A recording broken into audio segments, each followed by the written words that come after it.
Hi Capricorn. Thanks for coming in today, Cappy. I wanted to do a check-in with you guys. I'm kind of shocked at how long it's been since I've checked in with you. Partly because there's been so much happening astrologically affecting your sign, actually for quite a few years now. And as I record this, we're on the last day of Leo season. Pluto is about to make its final dip back into your sign, only for a few months. Now, Pluto and Saturn, your ruling planet, are together in that conjunction, in that transit. And with that, yes, it can be a lot about finishing up of old business and old karma wrapping up. But also along with that shift can come gifts for work that you have done all through that Pluto cycle, which lasted about 15 years, Cappy. Anyway, I debated on what kind of reading we should do for you today, and I'm feeling an overall general reading, so I'm going to use the Astro spread, which I'll explain as we go. If you're here to cross-watch for your Capricorn friend, you are welcome to be here, but keep in mind that the energy could be vice versa. It could be interchangeable. That can ebb and flow throughout the course of the reading. It is still a general reading, so it's not going to apply it for you exactly as I say it. I am interpreting energies. So you do the same and apply it as it fits for your life, if it does. All right, Capricorn, let's get into it. I'm going to start off with the wisdom of the oracle. We'll just get an overall energy card for what's happening for you as that Pluto shift is about to happen again. I know, it's been quite a situation. You in Cancer, there was a North Node, South Node thing that happened in 2020 that really affected that axis. And also, there was just plenty. But anyways, and we have all that glitters. That could have been a long cycle of learning that things weren't maybe what you thought they were. Where you were placing your value wasn't truly what brought value to you. Could have been some hard lessons learned about that and what you believe in. All that glitters isn't necessarily gold, right? But there is the visage of that angel up above that pile of gold, meaning that there's a reason why you learned that. Okay, Capricorn. Maybe you're ready for the real gold. That's interesting. It's number 16, which is the Tower in Tarot. Okay. Well, this is your energy through and through, Capricorn, by the book. That's Saturn returning to make sure that you're doing it the real way, right? The real gold, dotting the I's, crossing the T's, Capricorn style. I always say your ruling planet, Saturn, it plays with a heavy hand, but there is a benefit to that. It's so that you're not relying on things or building things that are false, right? False beliefs, false value systems, things like that. You've learned to do it the right way. Interesting. Number 11, which brings about that sense of balance. Okay. Let's get a couple from the star codes. This could be astrological energy. No, let me finish. Astrological energy in your chart, in somebody around you, or just overall influencing the situation. Yeah, all that glitters holds no true value. But the things, and Saturn teaches the hard way that you have to work for, do. And they bring lasting value. What do we have here? Capricorn. We have the 4th house. This is Cancer's house, your opposite sign. How interesting. And this can have to do with nurturing and structure and building a home. It is the house of the home, the house of the mother. Very nurturing energy. Your opposite house. Now, your house is the house of outside reputation, societal viewpoints. And we have all that glitters there, which can be about reputation versus the true nurturing of the home. And we'll put them in the order they came. We have the transits. Well, that's as the stars move, so do we. It changes the climate that we operate under. And it's a transitional thing. So we're talking about the transit of Pluto as it applies to you. Also, there was 2 full moons in your sign during Cancer season. So a lot of this could apply to that timeline for you. Let me put this this over here. Let's get it out of our way. Okay. And then we have the South Node. The South Node is our past. It's the point from which we move. As you head towards your future, you take with you lessons learned from the past. There could be something from your past here with this all that glitters, right? Okay. Okay. We have Chiron. Chiron is the location of our deepest unhealed wound.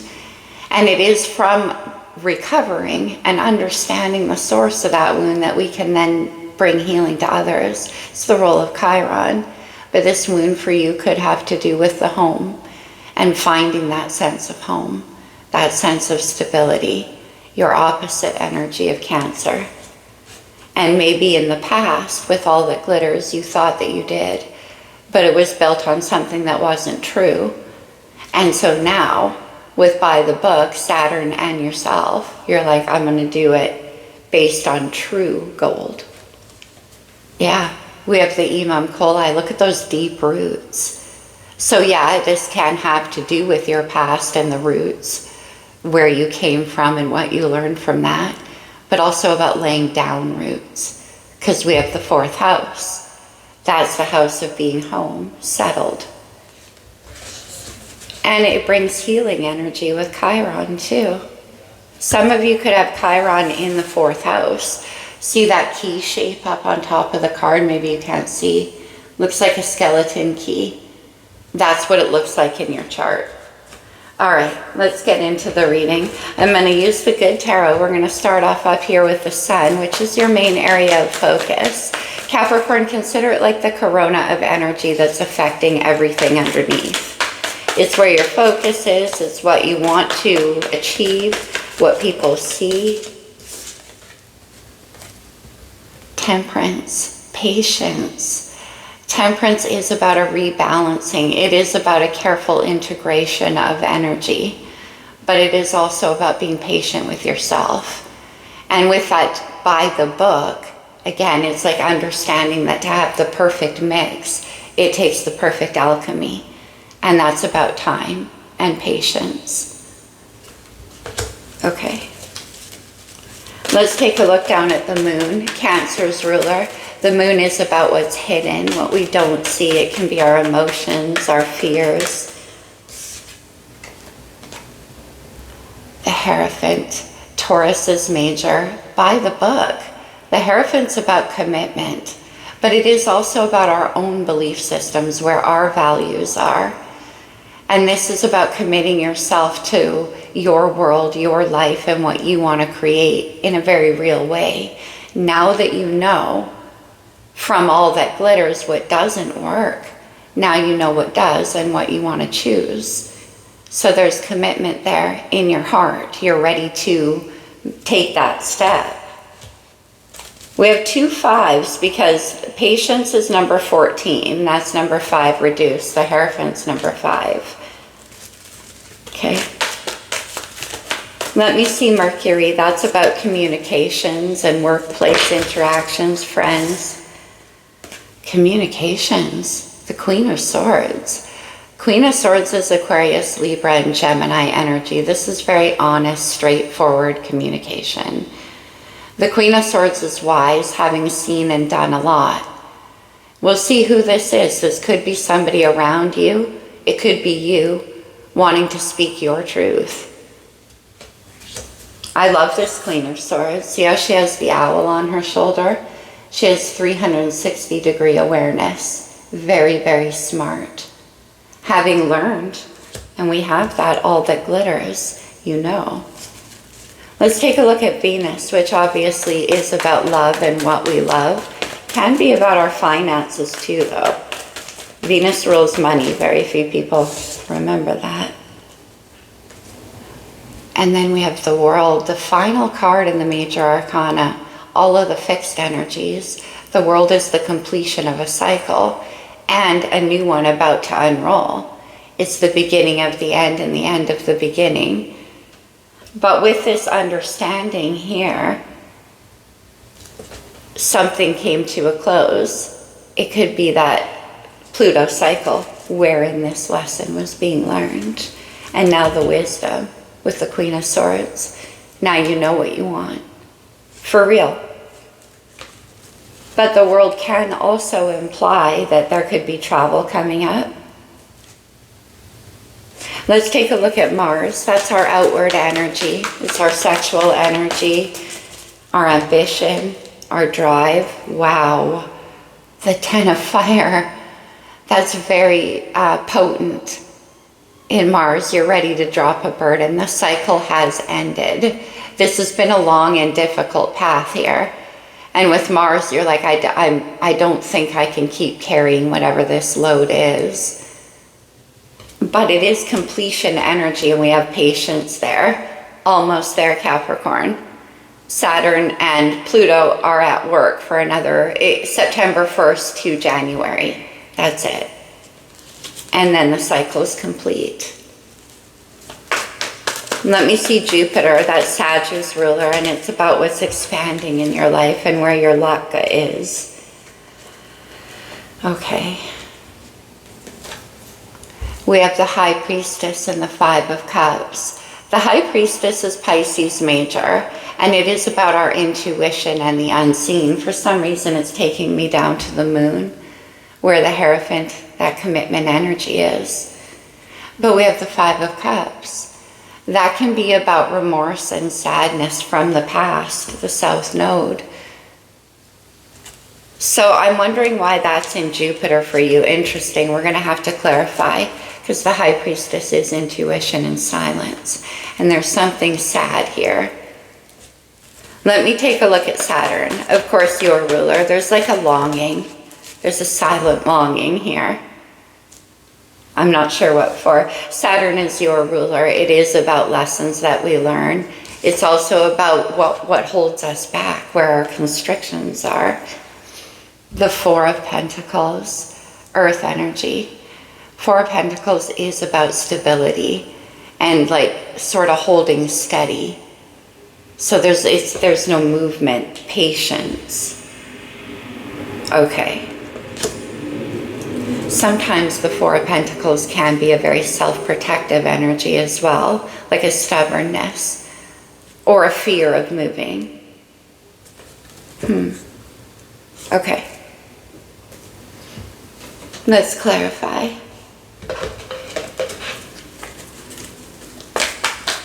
Why does Capricorn have Temperance in the Sun? The 10 of Cups, oh my gosh, water energy. Pisces, Cancer, and Scorpio.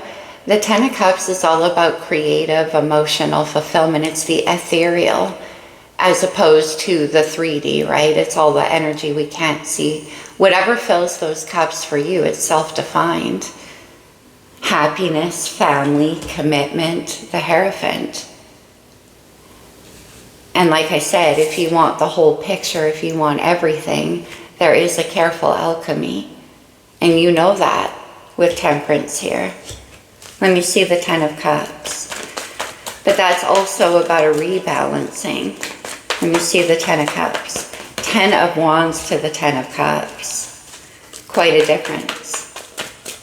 Why is the 10 of Cups here in the Sun for Capricorn? It's like you're waiting. The Page of Cups. More water energy. This is my getting the toe wet in the water, the first step into this happiness. And again, little by little by little, you're doing it by the book. You're being very careful about how you engage in this thought, this idea, or this experience. We'll see when we get up to Venus who this involves. For you, it might just be about renewing a dream of that potential. Yeah, it could be, wow, we have the Ace of Wands on the bottom, fire energy, and it's what happens after this 10 is dropped. Inspiration, passion, a new beginning, an idea maybe with this page. This is what's inspiring you. Let's go down to the Hierophant in the moon. One more. Ooh. Oh wow, the Tower. Aquarius is major. We were just talking about Aquarius and Pluto. The Tower is change. It's where that load gets dropped, where what can no longer stand won't stand anymore. And you're ready for that. You're ready for the change. And this does have to do with making a commitment of some kind. Let's see. The Seven of Wands. Okay, 10 of Wands up here. And the Lovers. Wow. All right. The Lovers is Gemini's major arcana. And it is a crossroads on our path. Almost always, when I get the Lovers card in a reading, I get the Ace of Wands. We saw that. Because Lovers connections and situations wake our heart up in a way that nothing else can. It's like a spark, and it changes everything. The Tower. But usually it requires that we make some kind of decision, whether that's between the past, right, and the future, or two different people, two different situations. Ultimately, it's about two sides of ourselves, though. And with the Seven of Wands, 9 of Cups, wish fulfillment. The Seven of Wands comes through as the fight worth fighting for. And this is all underneath of the moon. Let's try one with the Tower. One more. What's the change? What's coming down? There's some kind of resistance, that's for sure. The Six of Wands, interesting. I said what's coming down. We go from the 7 to the 6 of Wands. And this is about dropping a resistance. This is about success, getting what you want. We saw the 9 of Cups, wish fulfillment. Okay. So making the decision, dropping some kind of resistance here. The Hierophant can be about stepping outside of your belief systems too. And maybe with the Lovers, it's challenging you to do that. Whatever this situation is, and we'll see. But I see with the Seven of Wands too that there was an attempt to sort of block that choice or that energy. Let me see the Queen of Swords. The High Priestess again, which is also over here in Jupiter. Communication. But the High Priestess is all about intuition and silence. Okay, let me see the High Priestess. Tapping into your inner knowing.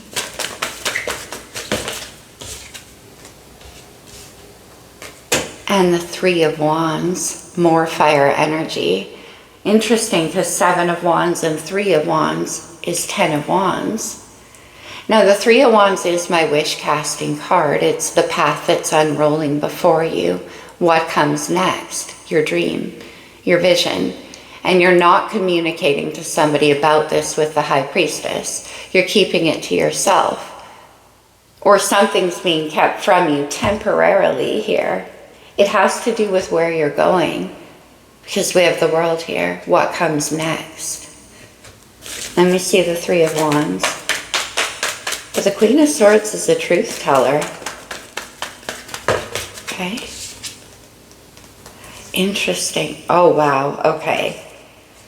We have the Two of Cups and then the King of Wands coming out there. So something that's being kept quiet for now isn't going to be for long. But it's like there's what you're wishing for, you're keeping quiet. And this King of Wands could be somebody that you have a lot of attraction for as well. Okay. Let me see the World.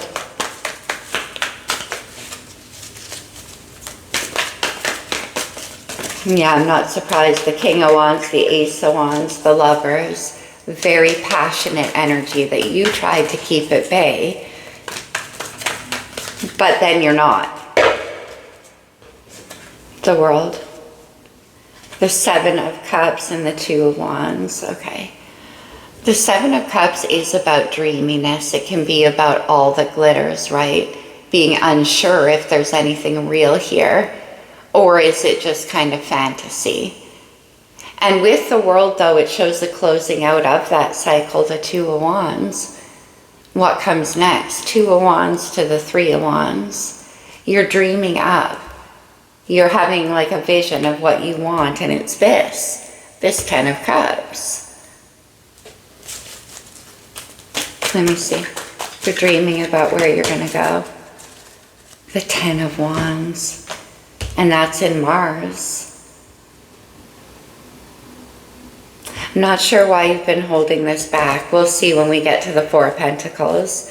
But to me, that's the burden. And there's something with this Queen of Swords energy. Like I said, she's super smart and learned some tough lessons about believing in things that looked like gold but weren't. And now it's like holding back, though, from this new beginning is the burden at this point. Let's go there. Ten of Fire in Mars, which is also here in Venus with the Two of Wands and the Seven of Cups. You don't want to just dream about it. You want to do it. And I know. And with Saturn doing what it's doing with Pluto, it's like you're at the starting gate, but you can't.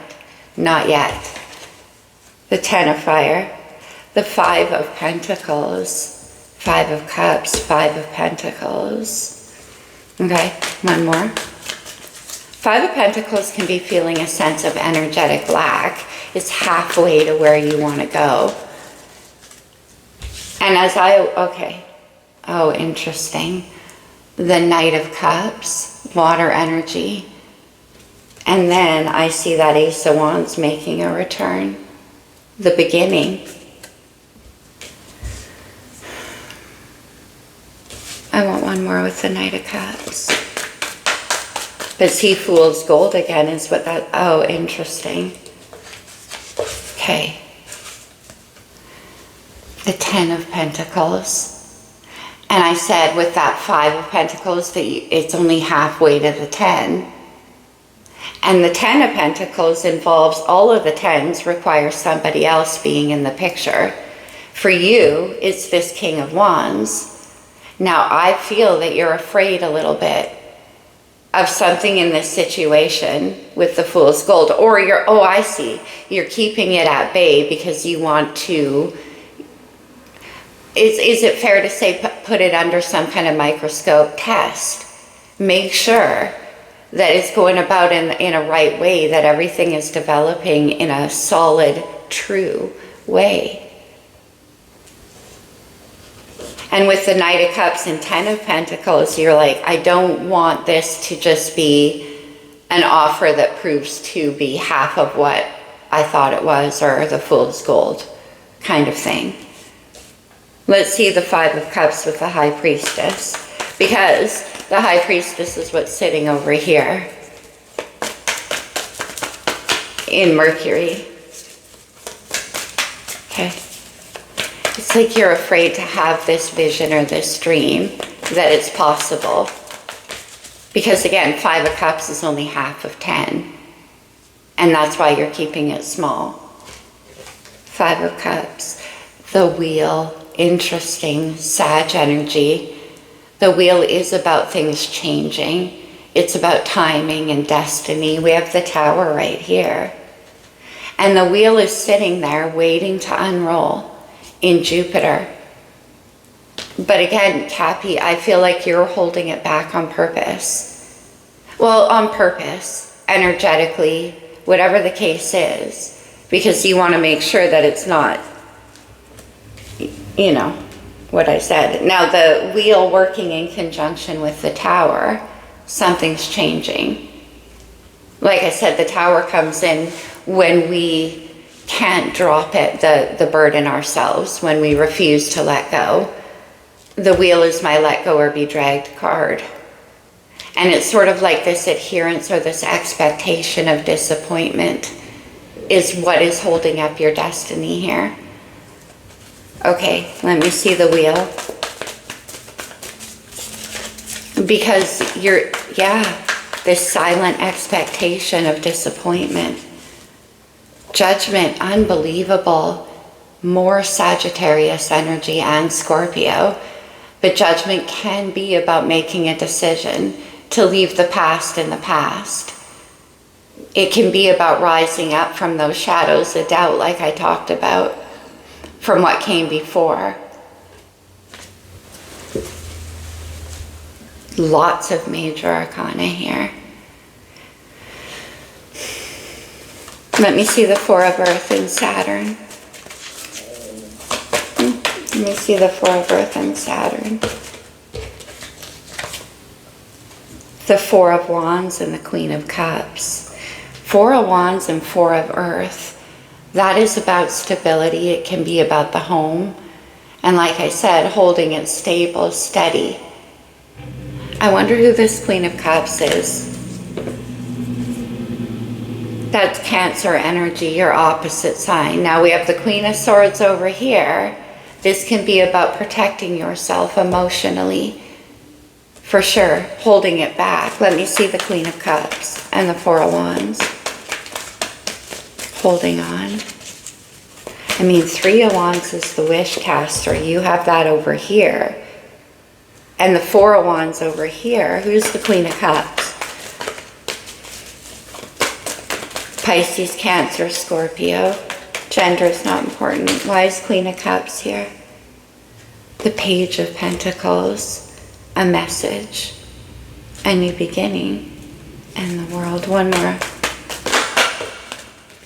And the Knight of Wands. To the Four of Wands. The Knight of Wands. Okay.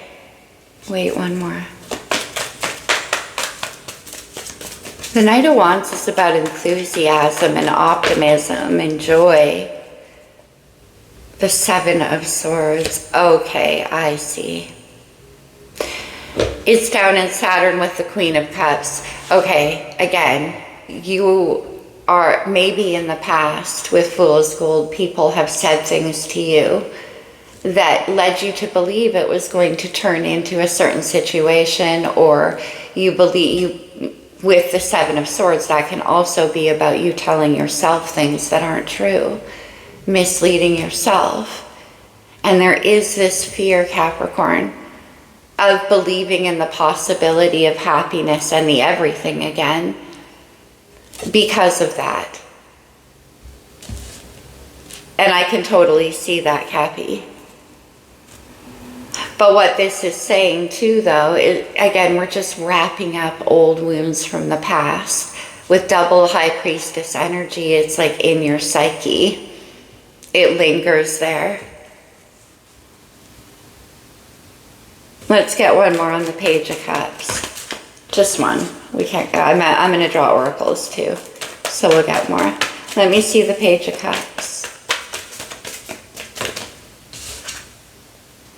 Interesting. It's the Ace of Wands, third time. The Roman candle. It comes out every time the Lovers does. And again, you're like, I have to do this right. I cannot believe in something that could just go out like that. Because again, maybe you've done that before. 10 of Wands and Mars. But Six of Pentacles is on the bottom of the deck, and that's about balance and equal reciprocity. And like I said, the real deal, real gold. All right, Capricorn, let's get you some, what am I feeling here? Let's go to the blue deck. Okay.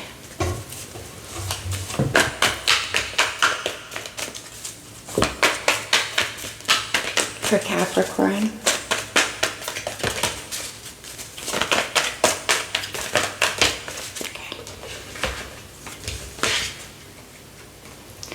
We have the World, again, completion of cycle. But again, it can also involve a situation with travel, because we have a couple of those energies showing up. Yin Yang, the balance, the true partner. The Temple path, oh, I like that. That's about following your intuition too. And we see the High Priestess here a couple of times. It also implies, like with Chiron too, that this is part of your spiritual destiny. And then we have victory, 6 of Wands. Very nice. All right, Cappy. And blossoming abundance. Whatever this 5 of Cups here, that's an issue. That's, like I said, it's sort of like a sense of permanent expectation of sadness. Somewhere hiding in there, Cappy. All right, let's get you some from the Lovers Oracle to close this reading off. I didn't know it was going to get this intense, but we are dealing with Pluto. All right, what do we have? Let there be closeness between you, but always give each other space. Love never claims, it simply allows and it gives. Okay. We have the World. I mean, there could be distance. Romance, Cupid's arrow strikes. Well, the Ace of Wands to the 10 of Cups. And you're like, yeah, it could be everything. Or it could just turn out to be nothing like it always has in the past. But within your own intuition, you know that that's not the case, Capricorn. That's very clear. Okay.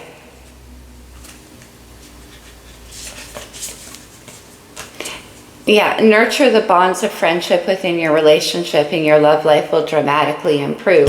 And when I said that you've been keeping it at that level for a while, there's a reason. Queen of Swords coming out. You're being very careful about what you've learned in the past. Let's get one more.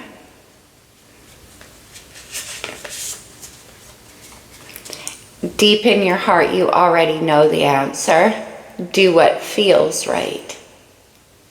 Do what feels right. And deep in your heart, we have the Lovers down here. Interesting. All right, Capricorn, that's what I have for you guys. I hope it resonated, at least parts of it. Remember what I said, obviously, it's not going to fit every one of you literally. So take what does, if it does, and apply it. I love you guys very much, Capricorn. I'll see you soon. Namaste.